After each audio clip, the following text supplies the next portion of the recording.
All right, how's everybody doing this morning? Good. As you can see on the screen, my name is Gary Bain. I'm a detective corporal with the Narcotics and Vice Division here at the Morristown Police Department.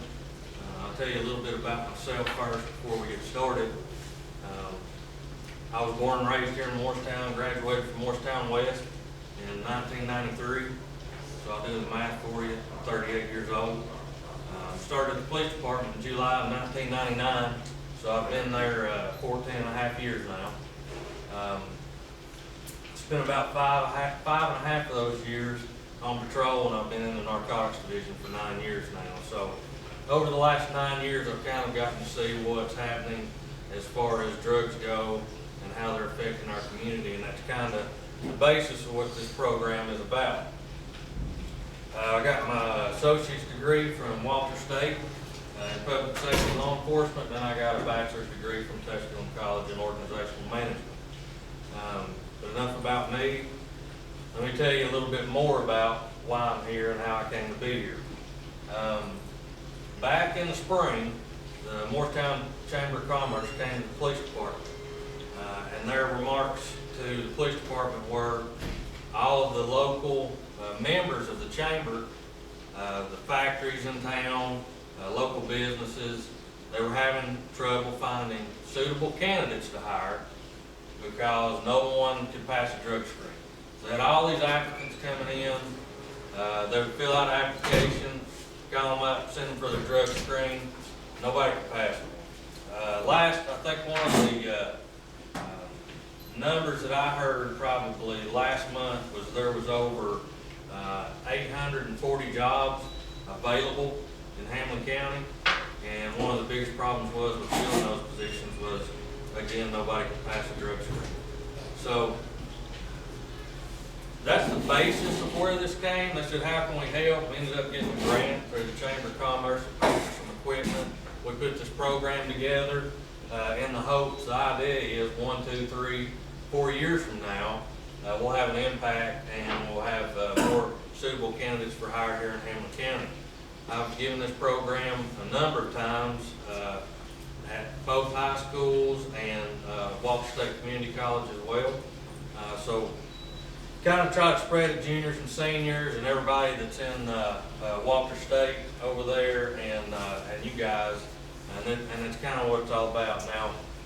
So as you can imagine, a lot of the people that I talk to are in high school or just out of high school. So you all have a lot more life experience than they do, and you may know a lot more. They obviously know a lot more than I do about what's going on in the high schools, but you all have a little more life experience and kind of share with me. If you have any questions or comments during this presentation, just stick your hand up and I'll be more than happy to entertain any comments or questions that you have.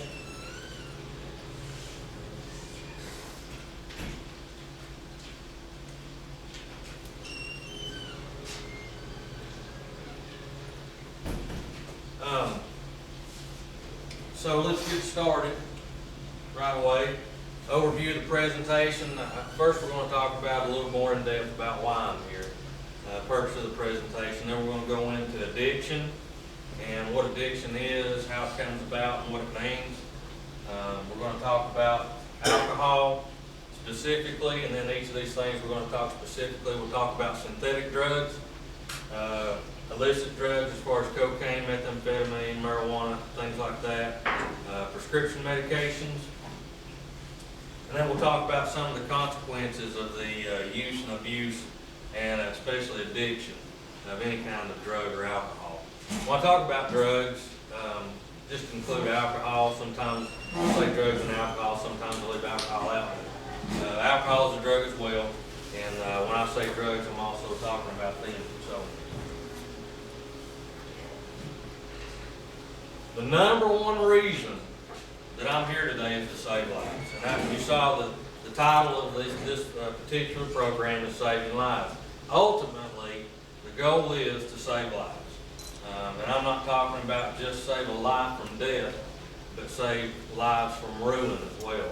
On a daily basis, I talk with moms, dads, brothers, sisters, grandparents.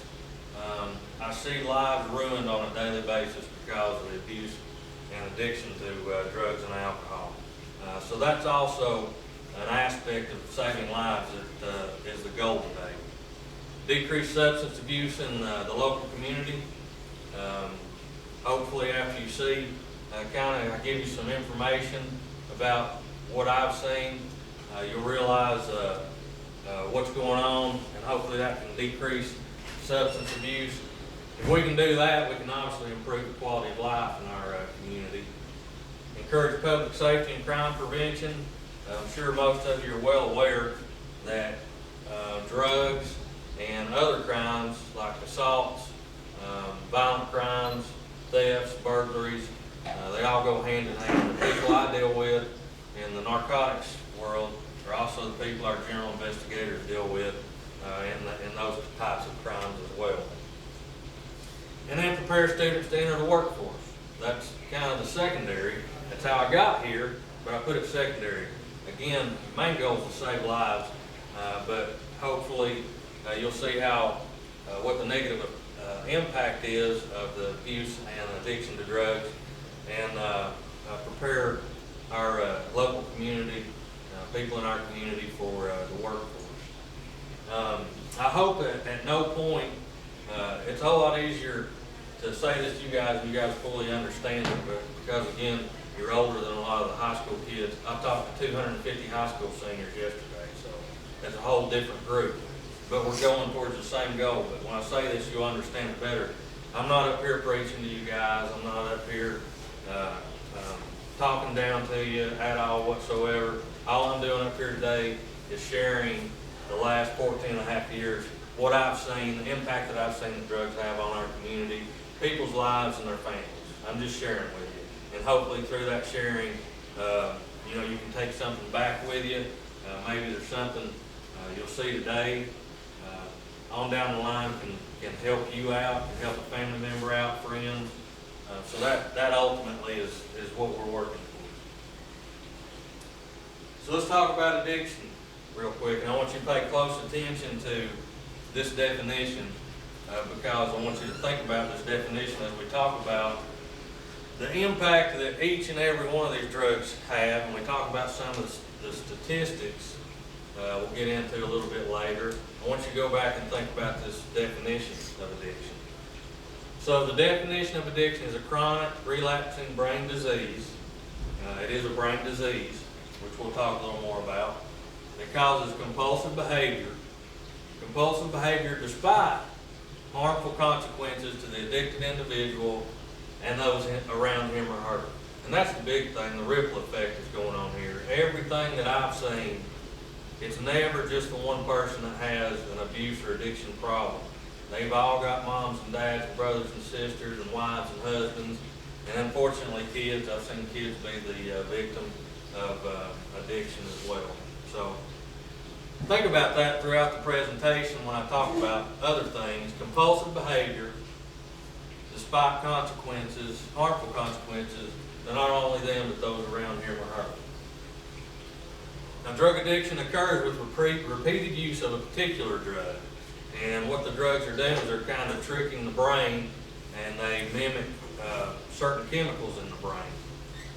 So what happens 99% of the time, the chemical we're talking about is dopamine. Dopamine in the brain is your feel-good chemical. You go have a nice steak dinner, really enjoy that, makes you feel good. Dopamine is released in the brain. That's where you get your pleasure. It's your pleasure chemical in the brain. Go have a good time with friends, watch a funny movie, hear a joke. That's your dopamine is produced, and that's what gives you your pleasure. And that's actually the basis of where the word dope comes from. When we talk about dope, generally speaking, that covers all kinds of drugs that there are. That covers the pills, the cocaine, methamphetamine. It's kind of a broad term used to describe all of those drugs. And the reason it came about was because of the dopamine in the brain, that it tricks the brain into believing it's being produced. So your brain thinks that there's all this dopamine in there because of these drugs are releasing or mimicking that dopamine chemical. So your brain starts producing less of it because it says, I've already got this much amount of dopamine, I don't need to produce anymore. So then you start using on a daily basis. And then you get to where you're dependent and you have to use every day, and you're addicted. You have to use every day just to get up and get through life every day. At that point, your brain is produced less and less and less as it goes along, and that's why you have to have the drug to operate on a daily basis. So, factors that we have to talk about when we're talking about addiction, number one, of course, is biology. Sometimes it's just the genes you're born with. You've had addiction problems in your family. Sometimes just genes you're born with have a factor in your chances of becoming addicted in some way, shape, or form. Doesn't mean you don't have a choice. Everybody still has their own choices to make. The environment, family, friends, socioeconomic status, peer pressure. A big one is physical or sexual abuse. Research shows us that a lot of addicts that have been interviewed go back, it usually roots back to at some point in their childhood where they were physically or sexually abused. That was a traumatic experience for them. They never had an outlet to deal with that emotion, and they became addicted to some type of drug. So another factor that we have to talk about is development. And this is a big one that I talk about with the high school kids. The human brain actually doesn't fully develop until we're in our mid-20s. Any introduction to a foreign substance or chemical to our brains before our brains are fully developed has an impact on the development of the brain. It only makes sense. And the big thing is decision making. So you can look back and try to explain that the earlier drugs are introduced to our brains. And this is just the science and the chemical explanation behind it. It can have an effect on your decision making 20, 30, 40, for the rest of your life. It can affect how you make your decision, what's right and wrong, what's the best thing to do. And that's kind of what we've seen, generally speaking, and in reality, in real life instances as well. So as far as addiction goes, this is it. It's in a nutshell right here. If you weren't listening and didn't get all that other stuff, get this, because this is how it got put into perspective to me. I didn't understand addiction before this slide was shown to me. Because to me, how does this person sell their 5-year-old's Xbox to a pawn shop so they can go buy a pill? That makes no sense to me. How do they spend what little money they do have coming in, if they have a job, how do they spend that money on a pill instead of putting food on the table for the spouse and the kids? I did not understand that, but this put it in perspective for me. So let's look, number 3 line right here is kind of a baseline. That's how we function every day. All of us are in this room. Hopefully none of us are under the influence of any kind of drugs or alcohol right now. And that's how we function every day. So we get up, go to work, go to school, go to church, do what needs to be done, go play sports, go do what we enjoy, we go fishing, we go hunting. That's our baseline. That's how we function on a daily basis. So here you have your first time user, this first set of columns here. So you're functioning here at 3, and then you introduce some type of drug into your system. You have this high release, and you get this huge high. And then once our bodies metabolize that high, or metabolize that drug, we come back down. And when we come back down, we come back down to normal. We come back down to our baseline. So then, on down the line, we start to use on, every other day, every weekend, starting to use a little bit more than just that one time. So our brain's already producing less dopamine, so we're not quite up to par on a daily basis, but we're not too far off. But then when we introduce that drug, we get that high, but it's never going to be the same high as you got that first time. Never will get there again, unless you move on to a more powerful drug, which is what we see as well. But with the same drug, you'll never get that same high, and you'll never just get quite as high. But early abuse, when you come back down off that, you're still going to come back down just a little bit lower. And you're going to be functioning, the brain's going to be functioning at a little bit lower level. So here we've gotten into daily abuse. Using the drug almost on a daily basis, every other day. We're starting out down here, we're taking the drug, and we still don't get quite as high as we did before, and never again back up to the first time. But then when we get to a full-blown addiction, you're dependent. You have to have this drug in your body so that you can get out of bed and go to work. You're starting out way low. So we take this drug to get our high, but is it really a high? All you're doing is just getting back to normal. Have to take these drugs just to feel normal so that you can function on a daily basis. And that's when I started to understand addiction. That's why people are so determined and focused on that next high, or what we call a high, but to them is really just normal. That's why they sell their kids Xbox. That's why they spend it on pills instead of paying the rent or paying the car payment.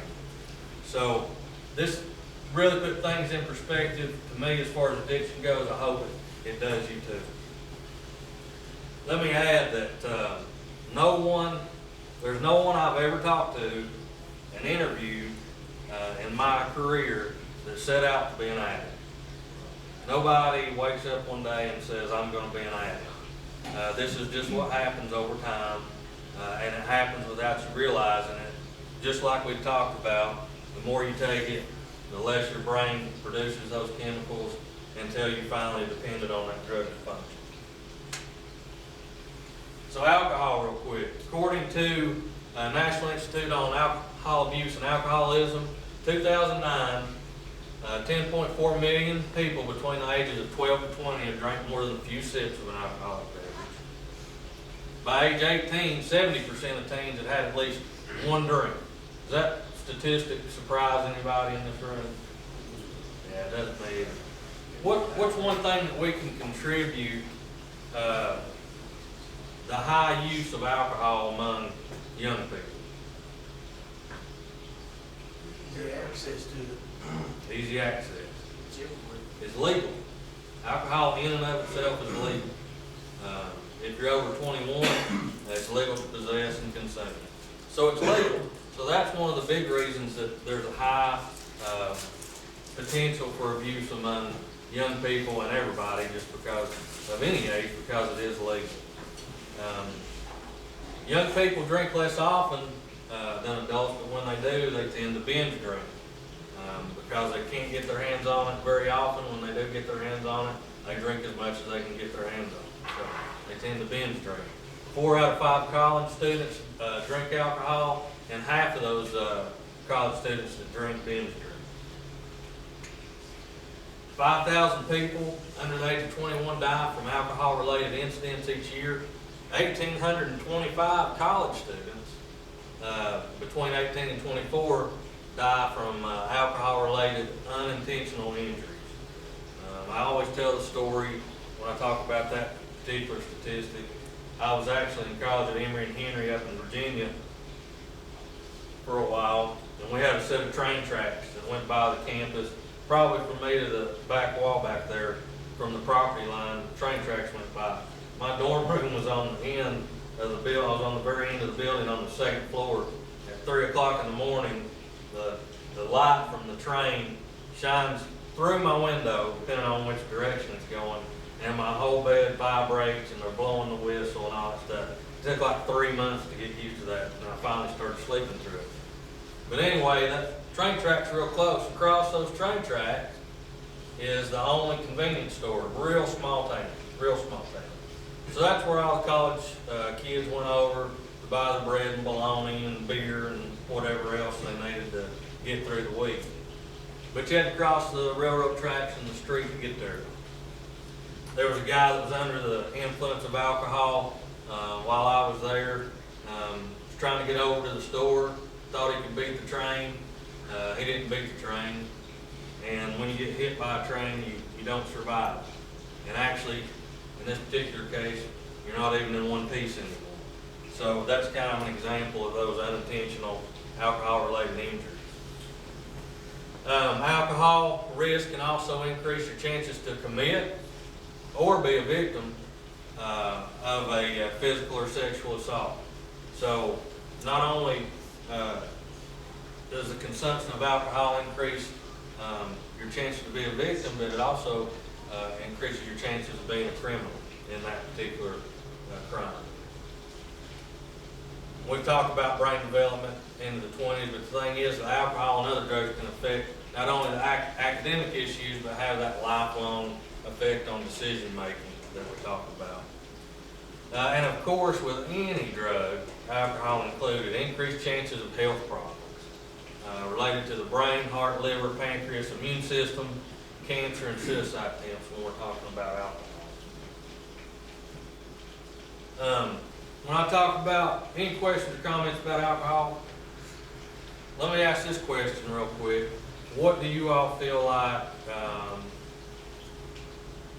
generally speaking, what do you all feel like is the most abused drug in our community? Alcohol? Pills? What's available? What's the easiest thing to get your hands on? Alcohol and pills. The high school kids are very honest. They say that weed's everywhere. And I know it is, but they're very honest in that in the high schools that they assure me that each time I gave that presentation, I asked that question. So what's on campus right now? And marijuana was always. They said marijuana was on high school grounds. And I've probably given 10 presentations or so at both high schools to different classes, and that's what they all tell me. But another one they tell me is synthetic drugs as well. When I say synthetic drugs, what do you all think about? Molly. Molly? Molly is a type of synthetic drug. That's not, it actually is synthetic, but it's manufactured, but that's not what I'm talking about here. Incense, bath salts, yeah, both of those. Everybody usually says Mr. Smiley. Everybody heard of Mr. Smiley? That's your fake, one of your big brands of fake weed that everybody was interested in there for a while. When I talk about synthetic drugs, and within the law, this is kind of how the law looks at it. It's divided into two separate categories, and I want to talk about each category separately because they're two completely, totally different things. They just kind of hit the streets at the same time, so they got grouped in together when people say synthetic drugs. The first one is bath salts or plant foods. Bath salts actually started out having methcathinone in it, and as you can tell by the name, it's chemically related to methamphetamine. And all bath salts have methcathinone or a derivative in it at some point. Those are the little crystals, come in a little jar about the size of a Carmex jar. You spend $50 to buy a gram of it. That's about how expensive it is. So before I go any further, if you're not aware, because every group I've ever spoken to, there's always somebody that didn't realize it. I'm not talking about the bath salts you buy at Walmart that you put in your bath water to make your skin soft. Those 2-3 pound containers are probably $5 at Walmart. This is $50 for a gram. And it's snorted, injected, can be done a lot of different ways. You can mix it in your food or drink, and it gives you that high, but it's synthetic. That's one kind of category. The bath salts and the plant food part of it is just a marketing tool to circumvent the law and sell it as a legitimate product, which worked for a while, but it's not working for them any longer, talk about that in a minute. So that's one category. Then you've got the incense or the spice, the Mr. Smiley, the fake wheat. It's a plant material, and it contains a chemical that's closely related to THC, which is the active psycho-ingredient in marijuana. So now we've got them separated, I want to talk about them separately.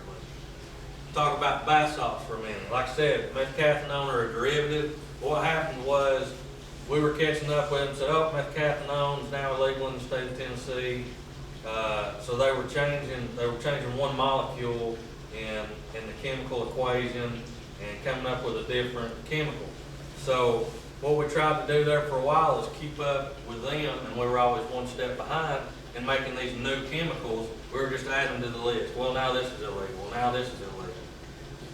What we've done now, the state of Tennessee has done, is we've got a lot of states have done, and federal law has done this as well. We've kind of got an umbrella law that says basically any substance that produces the same intoxicating effects of another drug or stimulant is illegal. So all bath salts and spice and all that fake weed, it's all illegal in the state of Tennessee now. But bath salts is a central nervous system stimulant. Comes in crystal form. Causes hallucinations, extreme paranoia, convulsions. Highly addictive. Bath salts, and you'll see with a lot of these drugs, you'll see the common thing: increased body temperature, increased heart rate, increased blood pressure. Bath salts, the increased body temperature is usually what ends up killing people that die from it. And basically their brain's fried. It really increases the body temperature, and that's why a lot of people you see that are on bath salts will disrobe. They take their clothes off. That's how they cope with being so hot. But basically their brain's fried. Humans, we're made to tolerate up to around 105, 106 degrees. Once we reach that point, our brain shuts down and we die. So, some of the incidents, February of last year, Florida man bit the hood of a police cruiser while they were trying to restrain him. May of last year in Ohio, a man fired at police when they interrupted him while he was breaking into his own house. May of 2012 again, Ohio man was shot and killed by police after holding a knife to his girlfriend's neck. And then probably the one everybody's heard about or read about, May of last year, the Florida man ate the face off of a homeless person and growled at officers before being shot and killed. They actually shot that guy 5 times before he stopped his aggressive behavior.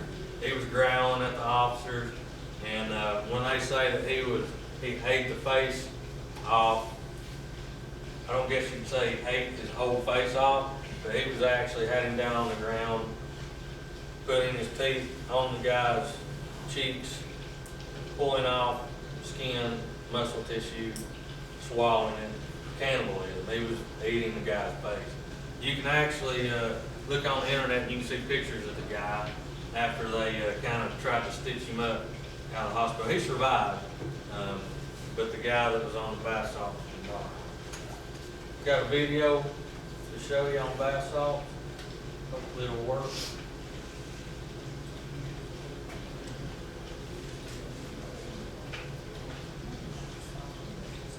This is Heartland News.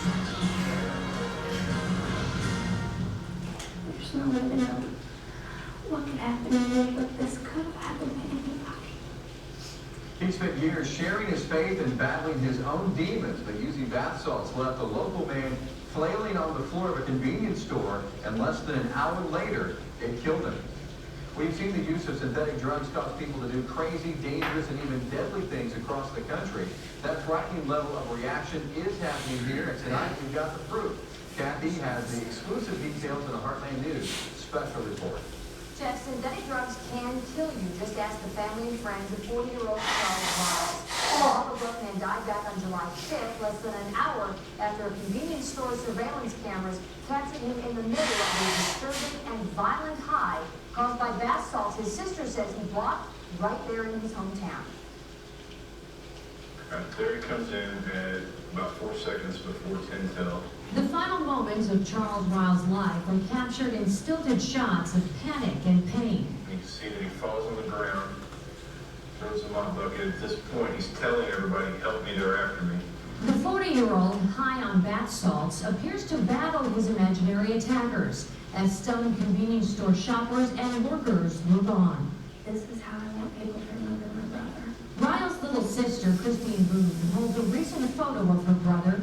His clean-cut appearance makes you think casual professional, not a crazed drug user. Family friend Arnold Jones remembers the buddy he knew as Chuck Boone. There was a lot of times that I didn't want to be at home, and I just came to the house. He was just always there and able to talk to. Mark Panagas knew Charles as the man who overcame his own struggles to take this well-worn Bible into the Butler County Jail to minister inmates. I knew the man that served God and that loved God with all his heart. And he made a difference in so many men's lives. Boone believes in the last few years, though, her brother internalized the pain of losing both their mother and their grandmother. And found out after the fact that he had started pulling away from the support systems of the church and his ministry. On July 5th, Charles Wiles shows up at the convenience store. Patrolman Jamie Sample gets the call and finds Wiles in the parking lot. When we went to put him in the car, naturally, he was fighting and kicking. Patrolman Jim Gerber followed Sample's squad car and says you could see Wiles become suddenly violent in the back seat. He flopped over, and all I could see was his feet kicking the back window, kicking the side windows, kicking the screen. And he was just going round and round in the car. The officers pulled over and say they got Wiles back in his seat. When they say he became violent again, they pulled over a second time. And just as I landed in is when he delivered a kick. Flail, kicking, trying to bite the officers, growling, snapping, chomping his teeth. But then, a sudden, shocking end. He just quit. I mean, it went from biting and snapping and trying to bite us to no movement whatsoever. Medical personnel pronounced Charles Wiles dead at the hospital. Back in September, Coroner Akers shared with me Wiles' surprising cause of death. And that's ultimately what took his life, was the excited delirium syndrome, complicated by the use of bath salts. What was your first reaction when you heard those words, excited delirium syndrome? I had to research it. The term excited delirium syndrome actually dates back to the 1850s. It was used to describe a fatal form of delirium in the mentally ill with symptoms such as disorientation, hallucinations, and violent behavior. Now, coming up tonight at 10, you'll hear from our region's expert on the syndrome. He will explain how it ultimately took Charles Wiles' life and what emergency responders in our region need to know when they encounter someone in Wiles' state. Bob Becker forecast next. My name's not Bob, but it's raining and cold outside, so, and I'm no meteorologist. It's supposed to be funny if you caught the video. Any questions or anything about bath salts? This is pretty new stuff. This was, actually I just found out about this last week. Tri-Cities have been dealing with it probably for about 6 months now. It's a new drug called Gravel. Anybody heard of it? It's bath salts mixed with methamphetamine, along with, sometimes it's just meth, sometimes it's also meth with Klonopin. Klonopin is a brand name. Its generic term is clonazepam. It's used for anti-anxiety as well as anti-seizure medication. And everything that the research that I've done with it causes extreme paranoid behavior and suicidal thoughts. A lot of the emergency room doctors say that the extreme behavior and especially the suicidal thoughts are the big thing with this new drug. So we haven't seen or heard of it here in Morristown, but it's obviously close by. Now to move into the incense or the spice or the Mr. Smiley, the fake weed stuff, all it is a plant material that's laced with the chemical. It doesn't matter what the plant material it is. It could be any plant because the plant itself has no effect on the human body. It's the chemicals that they spray on the plant that has the effect. And the effects are similar to THC. Usually you can purchase it, you could purchase it in head shops, tobacco shops. retail outlets, convenience stores, over the internet. As far as I can tell, we've done a pretty good job over the last 2 to 3 years as far as trying to keep a hold on how easy it is to obtain this stuff, bath salts and the incense. You used to be able to buy it at convenience stores it was readily available when it first came out, but I think that we pretty much got it under control, and now if you want to purchase it, you're going to have to do it. We see a lot of people buying it on the internet. We see a lot of people. What we believe is happening is kind of on the underground, just like regular marijuana has. You just got individuals buying it in large quantities and selling it. So I'm sure there are still a few stores around that are selling it, but they're being real careful about who they're selling it to. Again, they market it as an incense or potpourri to circumvent the law. 11.4% of 12th graders reported using it in the 2011 survey. So I guess that's why those high school kids were telling me that there was quite a bit of it around. Emergency room doctors talk about things they've seen: convulsions, high anxiety, dangerous heart rate levels, nausea, vomiting, tremors, and seizures. Now, the people that I've talked to personally that have used it did not like the feeling it gave them whatsoever. One guy, in one of the presentations I was giving, there was actually a guy, he was telling me that he had smoked Mr. Smiley or some other brand, and he said it was the worst feeling he'd ever had. Said he was like 30 minutes went by and felt like it was 6 hours. He had this paranoid feeling that he was going to be stuck that way for the rest of his life, and he was never going to come down. And that's how it made him feel, kind of scary. So he's a one-time user. He didn't like it at all. Regular users can actually experience withdrawal and addiction symptoms.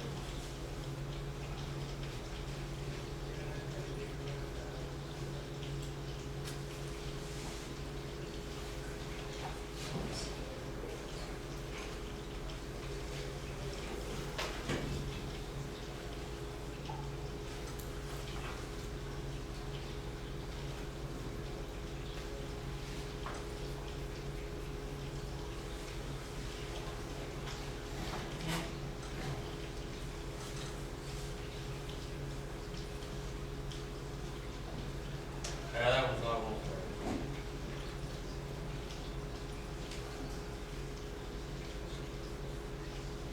But basically, that whole thing was another news episode talking about how it had become real popular among teenagers and how emergency room visits had really increased. They were talking about some of the deaths that have been involved in the synthetic marijuana use.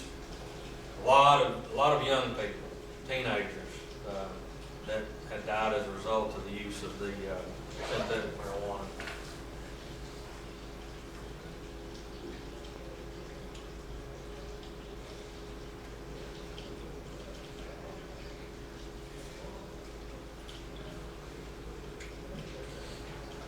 Any comments or questions about the synthetic stuff?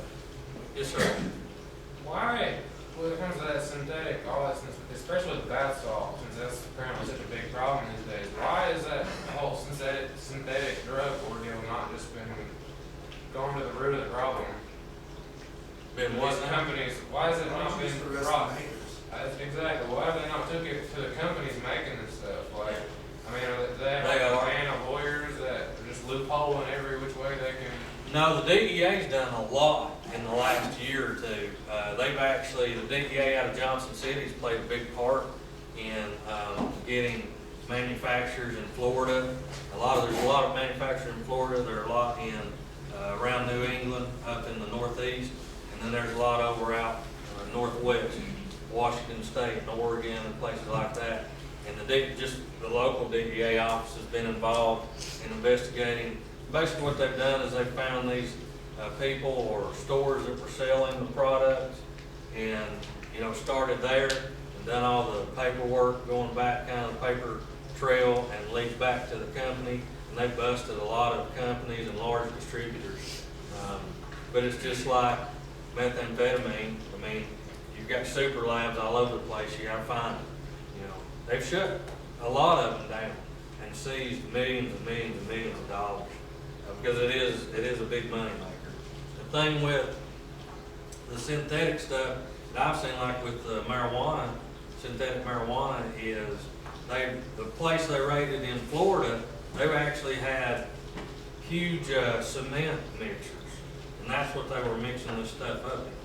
So they had like a warehouse with multiple cement mixers. Actually, the trucks were big trucks. They had multiple trucks in there, and they were putting the plant material and the chemicals in there, and then rolling the drum around. That's how they were mixing it up, sticking it in a package, and sending it around the country. So, not a regulated thing either. So the production of the chemical is not illegal, it's just the possession. That's correct. But, well, the production of it in a clandestine laboratory is illegal. And what happened with the synthetic drugs, the whole reason they came about was back in the 80s, the government actually produced these chemicals in a laboratory under a controlled environment. And the reason they produced them, like, a lot of the fake weed simulates the effects of THC. That's what they were using it for. They were creating a synthetic version of it, and they were using it to study drug interceptor or brain interceptor reactions in mice and rabbits and all that stuff. So that's how they actually were first developed. And then people kind of caught on what they could do with it. And a lot of the chemicals are produced outside of the country, China, places like that. If you're not familiar with marijuana, this is what it looks like in plant form on the left when it's still in the ground growing, and then on the right there, once it's been harvested and dried out to be smoked. It continues to be a big problem in our area. Contains the psycho-ingredient THC, one of the most commonly abused drugs among teenagers, and extreme high potential for abuse. Notice it doesn't say anything about addiction, high potential for abuse. The research shows that approximately 9% of the users become dependent. So that's pretty low percentage-wise as far as being dependent or addicted. However, research also indicates that the earlier young people use marijuana, the more likely that they will become dependent on marijuana or other drugs later in life. So we've all heard of gateway drugs, which opens the gate and leads to the new and bigger things, what we talked about, the slide with addiction. You never get that same high, you never get quite as high, so you move on to something that's a little more powerful so that you can get a higher high. And then that starts dwindling off, then you move on to something a little more potent. So that's kind of how that happens. Marijuana is big.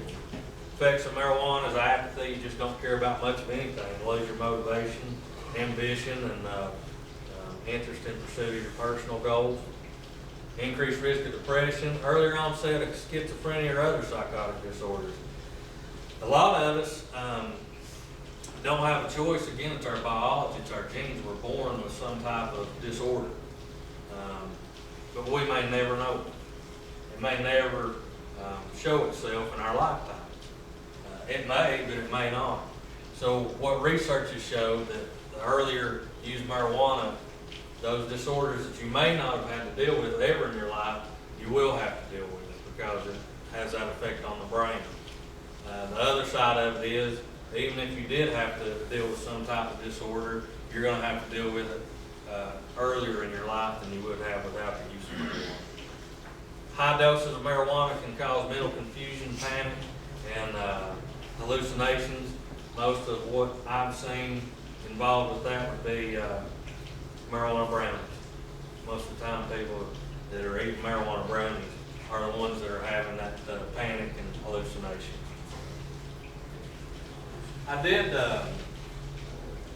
did read some research recently about where they did MRIs of the brain. They took addicts or users and addicts of particular drugs. And they looked at the effects of like cocaine, marijuana, methamphetamine, prescription medication, and they looked at how the brain function dwindled over time with its use. And actually marijuana was number 2 behind methamphetamine. Methamphetamine was number 1, but marijuana was number 2 above cocaine and all the other stuff. So yeah, that kind of surprised me. Why do they keep on trying to legalize that marijuana? You keep seeing it everywhere. Medicinal purposes, and you've got environmentalists and you know, the tree hugger type people and Because marijuana is healthier for you than nicotine or alcohol. I mean, it's just a more. well, you know, I rarely run into problems in the law enforcement side of things with people that are under the influence of marijuana. You know, I run into people. I always have problems all the time with people under the influence of alcohol, cocaine, methamphetamine, prescription medications. You just don't normally have issues with people that are high on marijuana. But there's a whole, now marijuana does have medicinal use, but then you got to go back and look at what I just talked about and the effects on the brain. It actually has a more harmful effect on the brain than cocaine or prescription medication. So. Yeah, but most prescriptions have a list this big of side effects and death, brain damage, liver damage, anything medicinal, there's not much suffering in the drug. Tell you 20 ways you can kill you. Yep, and we'll talk a lot more about that here in a few minutes. Lord knows I don't even know that stuff. I've already done it. Cocaine, picture of powder cocaine on the left, crack cocaine on the right. Powder cocaine is always a pure white color.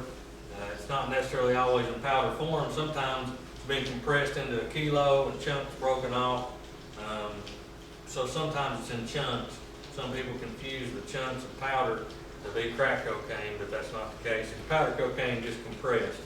And then crack cocaine on the right's always got a yellowish or brownish tint. Kind of looks like and has a consistency, feels like candle wax. So cocaine's going to sell for about $100 a gram, both of them. Powder and crack cocaine, about $100 a gram. Extremely powerful and addictive stimulant made from the coca plant. 98% or so of the cocaine in the United States is coming from Central and South America.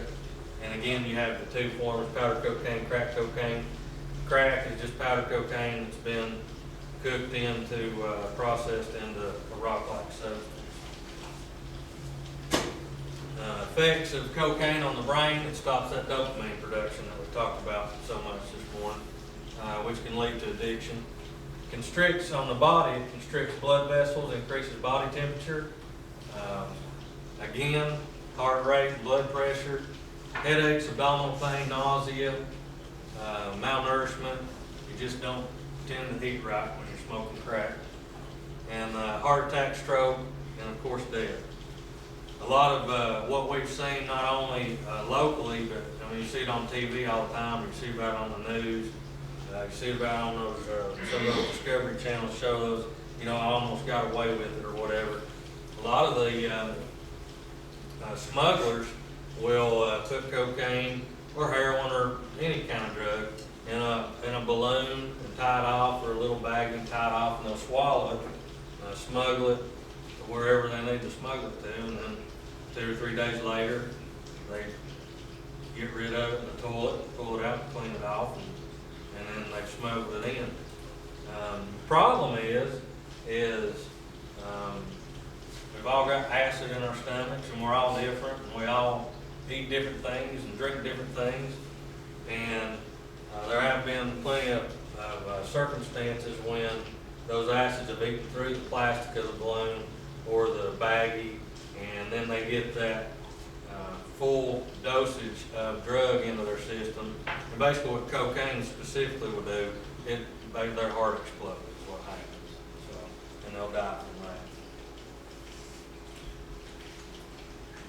that. Methamphetamine, powder on the left. The thing about powder methamphetamine is it can come in any color. I've seen it blue, gray, yellow, brown, pink. It just depends on the manufacturing process and the ingredients that are used that go into the manufacture on what color you get.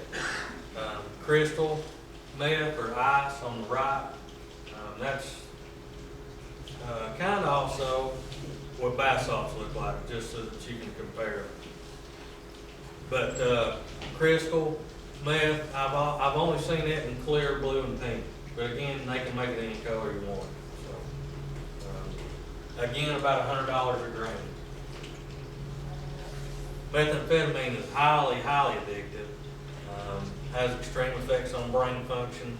We've already talked about serious side effects, including death, and most widely domestically produced synthetic drug in the United States. These are some of the things that go into the manufacture of methamphetamine. On the left are actual ingredients.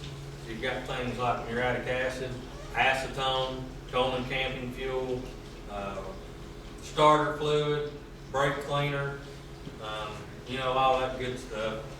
I always compare it